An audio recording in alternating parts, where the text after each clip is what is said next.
இப்போ கொஞ்சம் நல்லா சின்னதாகவே வைங்க. இந்த கோவக்காய் பொரியல் வந்து ரொம்ப டேஸ்ட்டாக நல்லாயிருக்கும். குழம்பு சாதம், ரச சாதம், தயிர் சாதம் எல்லாத்துக்குமே சைட் டிஷ்ஷாக வச்சு சாப்பிட்லாம். இது ரொம்ப சிம்பிளானதும் கூட. நான் இன்னைக்கு வெங்காயம் சேர்க்கல. வெங்காயம் சேர்த்திங்கன்னா அது கொஞ்சம் டேஸ்ட் வந்து மாறிடும் கோவக்காய். அதனால தான் நான் வெங்காயம் சேர்க்கல. நீங்கள் வேணும்னா வெங்காயம் சேர்த்துக்கோங்க. இப்போ இதில் கருவேப்பிலை சேர்த்துடலாம். இப்போ எல்லாம் கட் பண்ணி வச்சுருங்க. கோவக்காய் சேர்த்துடலாம். கோவக்காய் பார்த்தீங்கன்னா நான் ரவுண்டாக தான் கட் பண்ணி வச்சுருக்கேன். இப்போ இதில் மஞ்சள் பொடி சேர்த்துடலாம். இப்போ இதில் கொஞ்சமாக பெருங்காயம் சேர்த்துருங்க.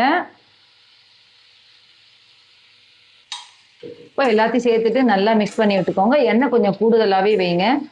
கோவக்காய் பொரியல் வந்து நம்ம காரம் வந்து நம்ம எப்பவுமே கம்மியாக தான் சேர்க்கணும். நிறைய காரம் சேர்த்துடக்கூடாது. ஏன்னா அது கொஞ்சம் காரம் போட்டாலே அது வந்து ரொம்ப காரம் இதுவாகிடும். அதனால கோவக்காய் பொரியலுக்கு மட்டும் எப்போவுமே இது காரம் கம்மியாக தான் சேர்க்கணும். நீங்கள் மிளகாய் வத்தல் கூட சேர்த்துக்கலாம்.